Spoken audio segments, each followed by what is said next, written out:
Elias se esqueceu. Sua fé fracassou.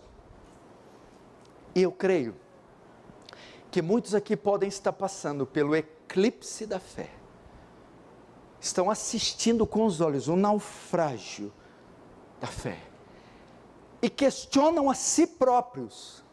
Pastor, eu nem sei dizer o que está acontecendo comigo. Eu não tenho controle do que está acontecendo. Mas até o presente momento, até esta altura da pregação, eu já posso te dizer que eu me identifiquei com Elias. Estou como Elias. E essa palavra é para aqueles que estão naufragando na fé. Que estão passando um eclipse, um apagão que não tem explicação lógica, racional. Pode ser você, querido irmão, querida irmã, jovem. Agora, como explicar essa situação? Por que a fé de Elias fracassou? Temos aqui uma nítida demonstração de perda de fé nos textos que eu li. Elias fugiu, deitou debaixo de uma árvore. Disse, já basta. Pediu no ânimo a morte, dizendo que eu morra. Baixa autoestima, complexo de inferioridade, depressão, isolamento social, sono, angústia. Que isso? Elias estava ali, desmoronado, ruído. Mas, o que causou isso? O que causou esse naufrágio da fé de forma tão trágica na vida de Elias? Para sabermos a resposta, temos que avaliar ou analisar toda a história de Elias com cuidado. Porque ao fazermos assim, obteremos a resposta, não só do porquê a fé de Elias naufragou, mas porque a nossa naufraga ou naufragou. Preste atenção, na maioria dos casos bíblicos, dos santos bíblicos, as quedas e derrotas deles, você as percebe no contexto anterior. Quando você olha para a queda, é só se avaliar o contexto anterior à queda, os versículos anteriores, a história anterior. Porque aí você vê que o indivíduo já dá sinais, indícios da sua queda. Por exemplo, Davi, antes de cair, já deu indícios. Ele cai com Batseba, mata Urias, aquela coisa horrorosa. Mas versículos anteriores, você tem indícios. Ele acorda tarde, ele não vai para a guerra, ele cobiça uma mulher, você vê ali. A queda já estava prevista. Mas no caso de Elias, quando você olha para trás, você não vê indício nenhum. Os versículos anteriores não dão nenhuma prova que a fé dele estava abalada. Aliás, pelo contrário, os versículos anteriores mostram que Elias estava muito bem. Não há nenhum indício de fraqueza com Elias. Então, como descobrirmos a causa do seu fracasso?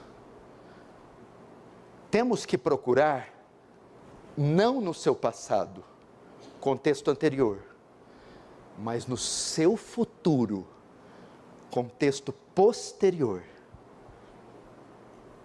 Deus vem até Elias, após a queda, Deus vem ao fracassado e abatido Elias.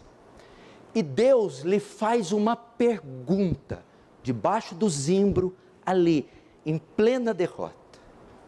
E na resposta de Elias, nós temos a resposta do porquê sua fé fracassou. Veja comigo, 1 Reis 19, verso 9. Ali entrou numa caverna, onde passou a noite. E eis que lhe veio a palavra do Senhor e lhe disse: que fazes aqui, Elias? E ele respondeu: tenho sido zeloso pelo Senhor, Deus dos exércitos, porque os filhos de Israel deixaram a tua aliança, derribaram os teus altares e mataram os teus profetas à espada. E eu fiquei só e procuram tirar-me a vida. Nessa resposta, temos a resposta do fracasso da fé de Elias, da queda de Elias. E nessa resposta, temos a resposta, porque você fracassou ou está fracassando, tombou ou está tombando.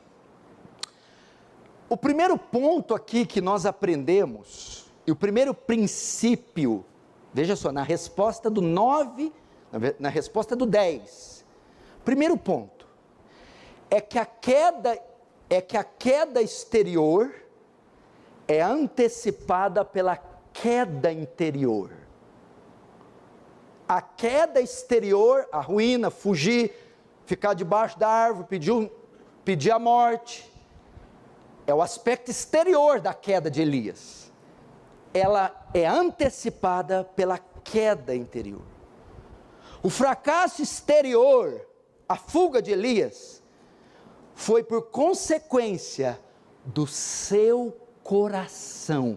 Elias está desabafando com Deus, está revelando o seu coração.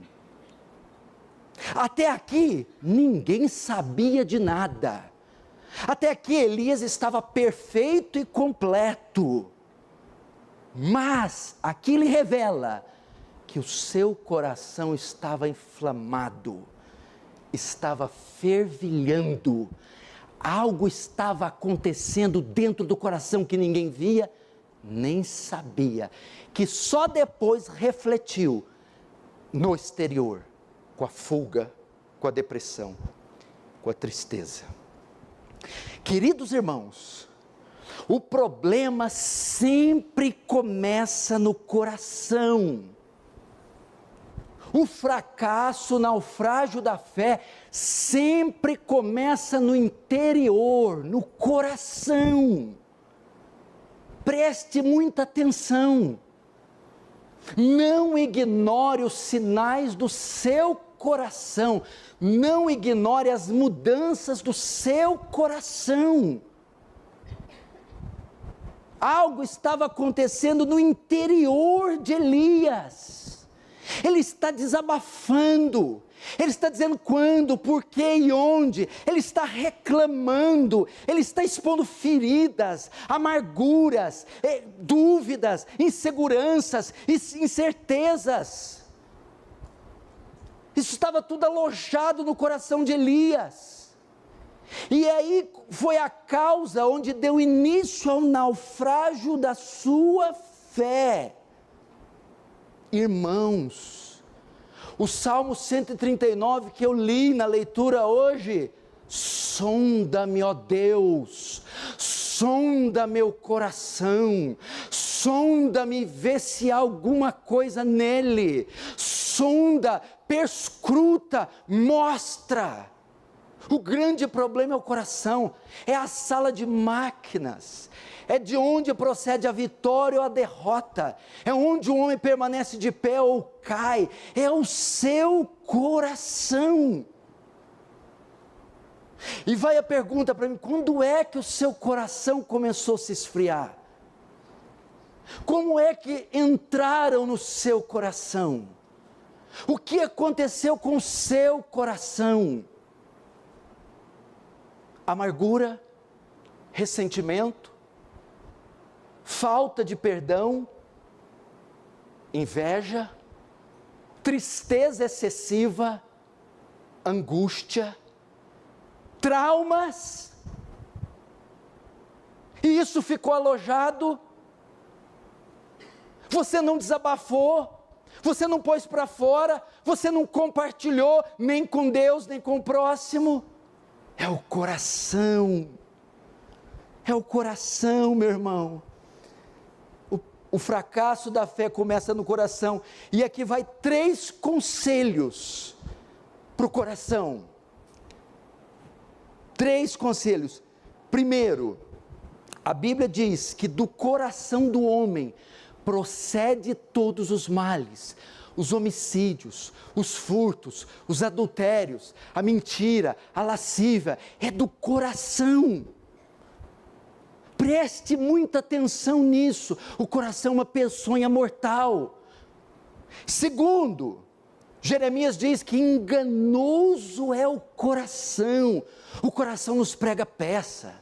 O coração é traiçoeiro. Não confie no teu coração, não haja com base no teu coração, não deixe os impulsos do seu coração determinar a sua rotina. Por quê? Porque ele é enganoso e desesperadamente corrupto. Já viu o que o mundo fala? Ouve a voz do seu coração, faz o que o seu coração manda. A Bíblia diz, não, ele é enganoso, ele prega peças. Muitas vezes você consulta o coração, ele está cheio de perversão, ele é maquiavélico, ele diz, faz assim, não faz assim não, faz assado, pensa assim, viu o que estão fazendo? Ele é perverso, ele é traiçoeiro. O coração de Elias estava enganando Elias, estava fazendo de Elias a vítima. O coração de Elias estava enchendo ele de razão, e ali começou a fé a naufragar. Então, primeiro, você precisa saber que dele procede o mal e não o bem. E segundo, ele é desesperadamente corrupto, enganoso. Tem horas que eu falo, eu estou num estado, eu paro o meu carro, meu Deus, mas que é isso? Não tem demônio na terra que se compara a esse coração, Deus. Quem dera o diabo fosse meu maior inimigo. Meu Deus, olha isso aqui. Como é que ele é capaz de sentir isso? Aqueles dias que você está num estado de aspereza, de rudeza, de ressentimento, de carnalidade. Você fala, Senhor, como é que pode um crente ser assim? Coração. E terceiro, se ele é enganoso, se dele procede o mal, vamos ouvir o conselho de Salomão. Provérbios 4:23, se tiver que guardar algo, guarda o teu coração. Se você está prevendo a queda, o naufrágio, blinda teu coração. Se você percebe, estão infiltrando, já estão no corredor do 3º pavilhão, o seu cérebro, o Espírito Santo vai avisar, estão invadindo, já abriram uma entrada, estão querendo dominar, a outra estão batendo, estão vindo por cima, trave, comece a travar. É assim, a gente percebe. A gente falou aqui, está entrando rancor, está entrando vingança, está entrando pensamentos esquisitos. Barre isso. É isso que quer dizer guardar. Resista a esses pensamentos, resista a esses sentimentos, invoque a Deus, mergulhe na palavra, desabafe com alguém, mas não deixe o seu coração ser dominado. Elias deixou. Porque o diabo sabe que se ele alcançar o seu coração, ele alcançou você. O coração de Elias estava dominado. É o primeiro princípio que eu aprendo. Faça isso. O quanto eu oro pelo meu coração, vocês não têm ideia. Meu Deus do céu, conviver com esse coração não é coisa fácil. Identifique o problema e guarde o seu coração. Há vários textos falando sobre isso. Dispõe meu coração só para temer o teu nome. Filho meu, dá o teu coração. Ore por esses textos. Purifica o meu coração. Asperge água limpa no meu coração. Troca o meu coração. Segundo princípio, por que a fé de Elias fracassou? Preste atenção. Porque ele tinha um conceito elevado de si mesmo. Porque Elias tinha um conceito elevado de si mesmo. Veja de novo o verso 10. Ele diz aqui, tenho sido zeloso pelo Senhor, Deus dos exércitos. Elias tinha um conceito elevado de si mesmo. Elias estava dizendo, não sei por que isso aconteceu, eu faço tudo certo, eu sou tão zeloso, não falhei em nada nessa tarefa que foi me dada, sou um homem de uma capacidade tais. Ele caiu nesse abatimento porque ele tinha um conceito elevado de si mesmo, de modo que ele imaginou que os resultados seriam compatíveis àquilo que ele achava ser. Eu dou sempre o meu melhor. Muita gente naufraga por causa disso. Eu sempre me destaquei por onde eu passei. Eu sempre fui o melhor onde eu estive. Eu sempre faço tudo. Não há como vocês me culparem de nada, ou de coisa alguma. A queda da fé começa quando você se autoexalta. A queda da fé começa quando você pensa que é alguém não sendo nada. Elias, na sua declaração, está revelando porque ele caiu, um conceito elevado. Jeremias diz, não se glorie o sábio na sua sabedoria, nem o forte na sua força, não se glorie o rico na sua riqueza, mas aquele que se gloriar, glorie nisso, em me conhecer. É o que a Bíblia diz. Salmo 84:4, quem é o homem para que eu me lembre dele? Quem é o homem para que eu me lembre dele? Outro salmo diz que Deus conhece os pensamentos do homem e sabe que são pensamentos vãos. É aquela pessoa que tem um entendimento elevado de si próprio. Talvez as grandes vitórias incharam o ego de Elias, e Elias passou a fazer dele o protagonista e não Deus. Veja só. Terceiro, por que a fé dele fracassou? Porque ele não só tinha uma visão elevada de si, mas ele se achava importante para o contexto de Deus. Veja só, ele achava-se importante, porque o trecho diz assim, o verso 10, cadê? Tenho sido zeloso, porque os filhos de Israel quebraram a tua aliança, os teus altares. Tenho sido zeloso, Deus do exército, porque os filhos de Israel deixaram a tua aliança, derribaram os teus altares e mataram os teus profetas. Fiquei só eu. Só eu. Ele está dizendo, sem mim, o Senhor não poderia fazer essa obra. Sou extremamente importante para a reforma de Israel. Só ficou eu, o único capaz de resolver, não tem mais ninguém capaz. Só eu. Olha o outro perigo. O que ele está dizendo é assim, eu não mereço ser tratado assim. Eu sou o profeta Elias. Eu não mereço.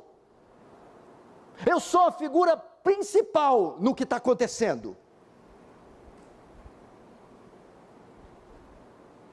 Por que a nossa fé naufraga? Porque nós achamos que somos relevantes no reino. Somos importantes na igreja. Somos importantes para Deus. E de modo que sem nós, Deus não pode fazer o que Ele precisa fazer.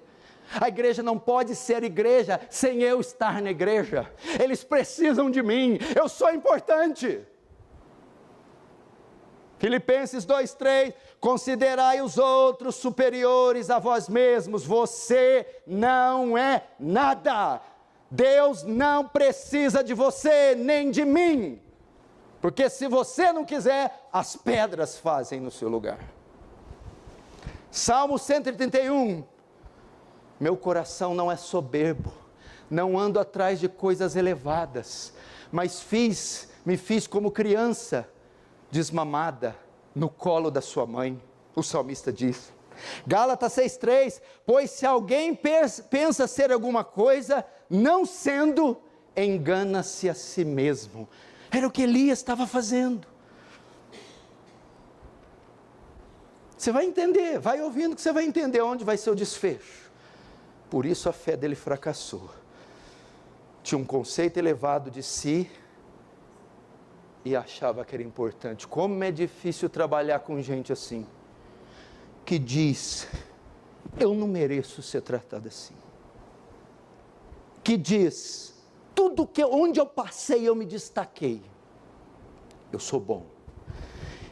Quarto, por que a sua fé fracassou? Porque ele ficou decepcionado com a falta de resultados. Ele achava que depois de enfrentar, de cerrar os céus e depois trazer chuvas, e de derrotar os profetas de Baal no Carmelo, ele achava que o culto a Baal seria abolido, que Acabe e Jezabel iam se curvar, ia pianinho atrás dele, que ia ser um sucesso total. Mas o que aconteceu? Acabe e Jezabel não se curvaram, o culto não foi abolido, e ela ainda ameaçou ele, amanhã sua cabeça está na minha mão. E aí o que aconteceu? Quem tem uma visão elevada de si mesmo, e quem se acha mais importante, não suporta fracassar. Se ele tem uma visão elevada de si, e se acha importante, naturalmente ele exigia que os resultados viessem, ao não vê-los, ele se abateu. Ele esperava o sucesso, e saiu tudo errado. Ele foi derrotado, fracassado e humilhado.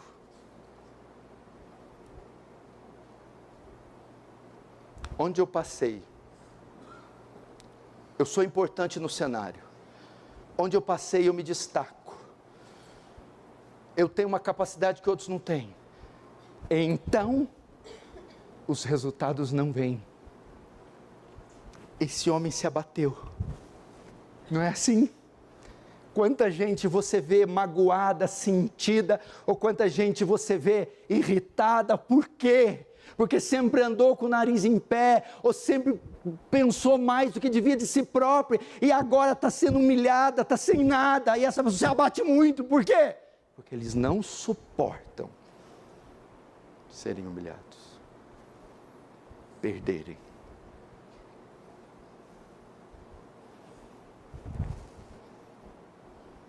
Quinto, agora você vai ver o fechamento. Por que a fé de Elias fracassou? Porque a quinta é a razão das demais terem fracassado. O orgulho de Elias. Foi a soberba que fez ele pensar mais do que devia dele, que fez ele achar que ele era importante, e que fez ele ficar abatido por não ter os resultados. Elias se inchou. O passado vitorioso de Elias não fez bem a ele. Elias tomou de Deus o protagonismo, e por isso agiu dessa forma, soberbo. Ele pensou mais de si do que deveria por causa do orgulho. Ele se achava muito importante no contexto por causa do orgulho, e ele ficou frustrado além da conta por causa do orgulho. Por fim, foi o orgulho que o abateu. Você notou no texto a quantidade de eu que aparece? Eu, minha, meu. Não tem Deus no texto. Toda a confissão de Elias é centrada em si. Eu tenho sido zeloso, eles, mas eu, minha.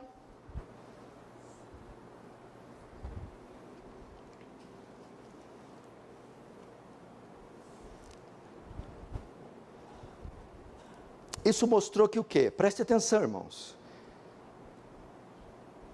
Que após certo tempo, Elias não estava mais confiando em Deus, mas na sua performance, na força do seu braço, e por isso fracassou nos resultados, e por isso a sua fé se abateu. É isso que acontece conosco, aqueles primeiros anos.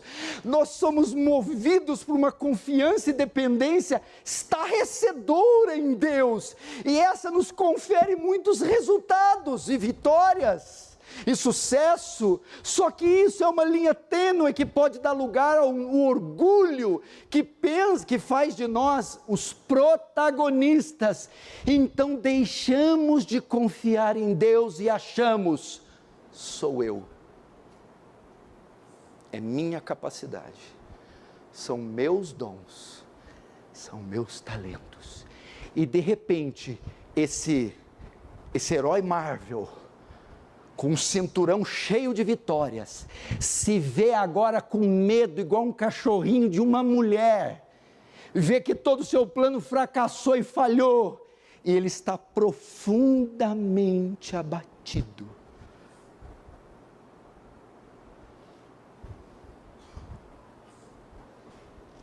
Isso já aconteceu comigo, acontece comigo, acontecerá comigo. E se acontece com vocês, acontecerá novamente.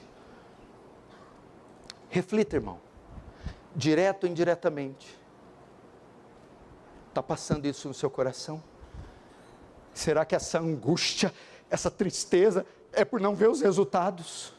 É por eles serem totalmente contrários àquilo que você esperou? É porque está dando tudo errado? Mas o abatimento não vem necessariamente só por causa do fracasso, mas por causa do orgulho que você nutriu e confiou tudo isso à sua mão. Aí cumpriu-se o quê? Deus dá sua graça aos humildes, mas resiste ao soberbo.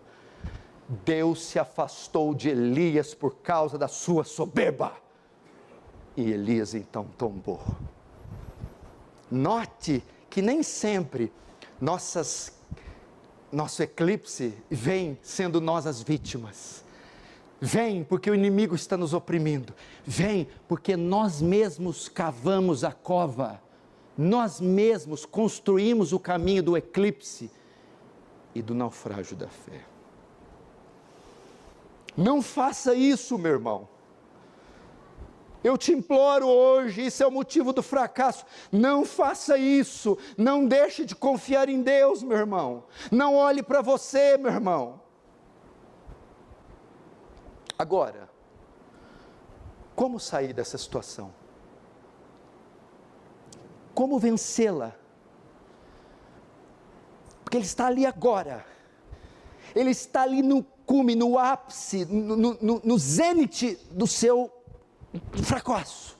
Está a quilômetros de onde está, debaixo de uma árvore, totalmente falido, totalmente desesperado. Como fazer? Bom, se para descobrir o problema de Elias, nós tivemos que ir para o futuro, para frente. Para descobrir a solução, nós vamos voltar para trás. Ela não se encontra na frente, ela se encontra atrás. Abre comigo o capítulo 17.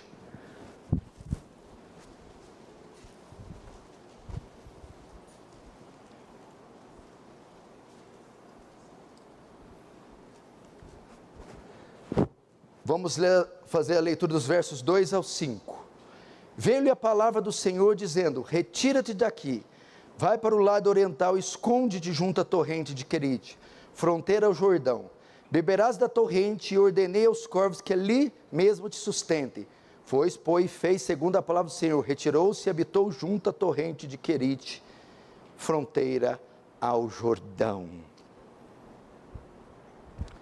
Se o fracasso de Elias foi descoberto olhando para o futuro, pelo que ele fez no futuro, o sucesso de Elias tem que ser encontrado no passado. pelo que ele fez. E é para lá que ele deveria retornar agora. E é para cá que você deve retornar, querido irmão e querida irmã. Primeiro, você quer sair do naufrágio da fé? Primeiro, obediência. Veja só, veio-lhe a palavra do Senhor dizendo: retira-te daqui, vai para o lado oriental e te esconde junto ao torrente de Querite, fronteira com o Jordão. Verso 5, foi, pois, Elias e fez segundo a palavra de Deus, retirou-se e habitou junto à torrente de Querite. Você quer se erguer novamente? Obedeça a Deus. Veja só, Elias não questionou, Elias, meu Deus, mas como Querite, caverna, aquela região, frio, clima, circunstância, não. A Bíblia diz que após a palavra de Deus ter vindo, Elias imediatamente foi e obedeceu. A cura está na obediência. Não foi isso que ele falou para Samuel, para Saul? Vai, mata Agag, invade Amaleque, mata Agag, as crianças e todo o gado. Vai, Saul mata, mas poupa o gado. Samuel repreende, ele diz assim: obedecer é melhor que sacrificar. Não teria Deus mais prazer em que obedeça a sua palavra do que nos sacrifícios? Obediência é o caminho da restauração, obediência é o caminho do avivamento, obediência é o caminho para se reerguer, obediência é o caminho para a fé voltar a triunfar. Obediência, obediência, meu irmão, o que está faltando em nosso tempo. Por isso, você tem diversos tipos de igrejas com doutrinas e coisas diferentes. Por quê? Cada uma se encaixa naquela que melhor atende suas necessidades. Eles não querem obedecer. Se eu estou em um lugar que passa um tipo de disciplina e eu não concordo, eu procuro outra que não passa. Não pode ser assim. A palavra de Deus não deve ser questionada, a palavra de Deus não deve ser hesitada, a palavra de Deus deve ser obedecida, como ela é. Segundo passo para a cura da fé: humildade. Humildade. Você vai deixar a família, sua casa, você vai para um lugar árido, insalubre, você vai ser alimentado de corvos, você vai ser alimentado de água, você vai ficar ali confiando na minha soberania. O que Deus estava ensinando para Elias aqui? Você vai para a torrente, você só vai viver porque eu dou água e eu darei aos corvos a comida. Aqui Elias está aprendendo o quê? A causa sou eu, Elias, e não é você. Elias então obedece e humildemente se sujeita ao controle e o governo de Deus, em humildade. Você quer restaurar sua fé? Faça o contrário que Elias fez. Se a soberba foi a causa da queda, se humilha e diz: Senhor, és tu e não eu, é o Senhor e não eu. Se humilha e diz: Senhor, nada sou, nada tenho, nada possuo. Se humilha diante da potente mão de Deus, que ao seu tempo te exaltará. Se humilha e reconheça em ti: eu nada posso fazer. Para onde mandares irei, o que pedires farei, o modo que me sujeitares, sujeitarei. Foi o que Elias fez. Ele é a causa e não eu. Terceiro, confiança. Confiança. Elias foi de bom grado, mesmo não sabendo ao certo. Como é que vai ser no frio? E se vir bestas e feras do campo? E se a comida falta? Quem vai me alimentar? Como é que vai ser? Elias não se preocupou. Eu confio que aquele que mandou é poderoso para suprir. Eu confio que debaixo da obediência eu terei sustento, livramento, proteção e consolo. Fé. Confiança foi o que Elias teve. E é isso que a igreja está precisando hoje. Ele está lá no futuro, caído com a fé naufragada. E Deus está dizendo, volta lá para o passado, para nós restituirmos a sua fé. E eu não preciso ir para Elias, eu posso ir para a tua vida, para os teus primeiros anos, para o teu primeiro amor. A confiança, a humildade e a obediência são marcas de um novo convertido.